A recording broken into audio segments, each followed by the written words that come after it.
The fifth round of the 2003 Champ Car season took place in the land of beer, pretzels, and bad wine, Germany. Specifically, the Champ Car World Series was at Eurospeedway Lausitz, marking the first oval race of the 2003 season. On a more somber note, this would be Champ Car's return after the race held there in 2001, an event held in the shadows of September 11th, and stained with the legacy of Alex Zanardi's horrifying crash in which he lost both of his legs. After a year and a half of intensive recovery, Alex was there in Germany that day, not as a spectator, but as a driver to complete the 13 laps he didn't finish back in 2001. Zanardi, in an IndyCar using hand controls, wasn't puttering around. In the laps he did, he set a best lap of a 37.487, which would have put him on the grid for the 2003 race in 5th. It just shows that you can take the man out of racing, but you can't take the racing out of the man. Even today, it's still one of the most heartwarming moments in IndyCar history. Godspeed, Alex Zanardi. Getting back on track now and talking about the starting grid, for the third time this year, it was Sebastian Bourdais snagging the pole position, setting the track record in the process. Teammate Bruno Junqueira would join him on the front row. It was a horrible qualifying performance for your championship leader, Paul Tracy, who'd start this race down in 16th. The reason for that weirdly stemmed from cost cutting. So basically what happened was that CART mandated the same aero package should be used for both Brands Hatch and the Lausitz ring, one being the high downforce designed for the road course, and the other being the low downforce designed for the oval. So since Tracy had the high downforce package, he really didn't have a snowball's chance in hell this weekend. He fought poor handling, engine misfires, and concerns of unreliability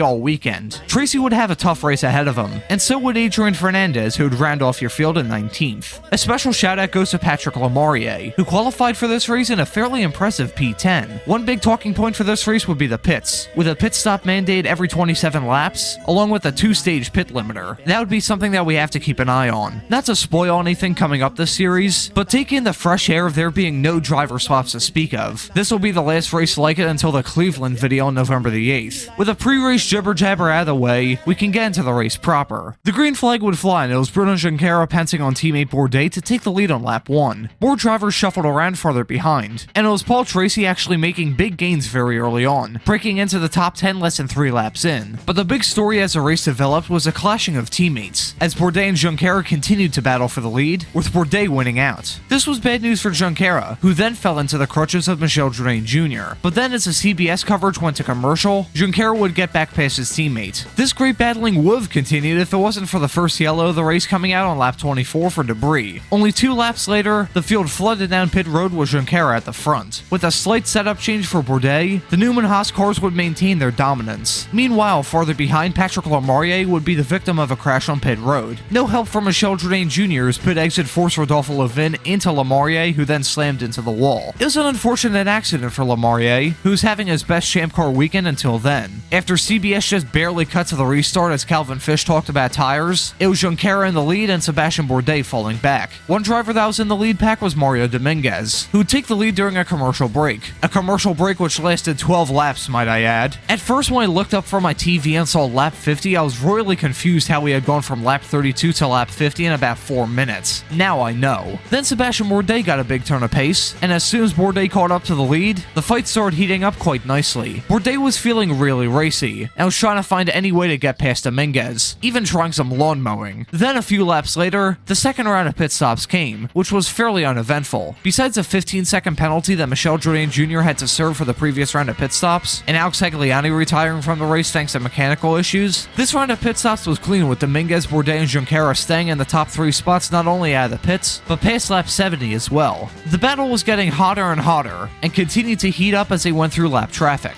Dominguez was blocking pretty hard too, so much so that he was actually issued a 5-second penalty for the next round of pit stops. This pit stop would prove to be disastrous for Mario, as a stall along with some general confusion about the penalty left he and the team frustrated. But thankfully for Dominguez, he would stay on the lead lap and get grace with the second full course caution of the day. For the 5th time this season, the TV coverage missed the restart. On that note, I'll let out a quick screech of frustration. Around the same time as the restart, Alex Young would retire from the race thanks to mechanical issues. And with that marks likely the last mention of Alex Young on this channel. The next round of pit stops was nearly disastrous for Mario Dominguez and Sebastian Bourdais, who almost crashed into each other on pit entry. However, this was a great round of pit stops for Michel Jourdain Jr., who'd leapfrog ahead of Bourdais and Dominguez. That won't last very long though, as Jourdain would be passed before he could lead the race. At this stage, things were really winding down action-wise. They even brought Alex Zanardi into the booth to talk about the laps he did earlier. Remember when ABC interviewed Danica Patrick during the final ever Champ Car race in 2008, and completely ignored what was going on to hear some frankly useless insight from Danica Patrick? Well, to anyone looking to interview someone during a race, this is how to do it, folks. The final round of pit stops came and went, and briefly gave the lead to Patrick Carpentier. However, after Carpentier pulled in with 13 laps to go, the lead was given to Sebastian Bourdais, but it wasn't over yet. Bourdais had to hold off Dominguez, who was on a mission to take the win. Over the final 10 laps, the battle was hard fought, extremely close, and brilliant to watch. It would come down to a photo finish, but it was Sebastian Bourdais holding off the challenge to score his second win in a row. Mario Dominguez would finish in second, only 0.08 of a second behind, with Michel Jourdain Jr. inches behind in P3. Bruno Junqueira would finish in fourth, and score enough points to tie Paul Tracy for the championship lead. Pardon my French, but that was f***ing incredible. 154 laps of balls-to-the-wall superspeedway racing. There were 14 lead changes, a photo finish, and compelling storylines creating an all-around badass event. If you don't like a race like that, then maybe auto racing isn't the sport for you. Let's hope for another fantastic race in 1 week's time. Speaking of which, that'll be at the Milwaukee Mile, and I hope you can all join me for that video in a week's time. Thank you all so much for watching, and have a great afternoon. It's put us at a bit of a disadvantage, but I've talked to a great German philosopher. His name is Thomas Kendelschlang.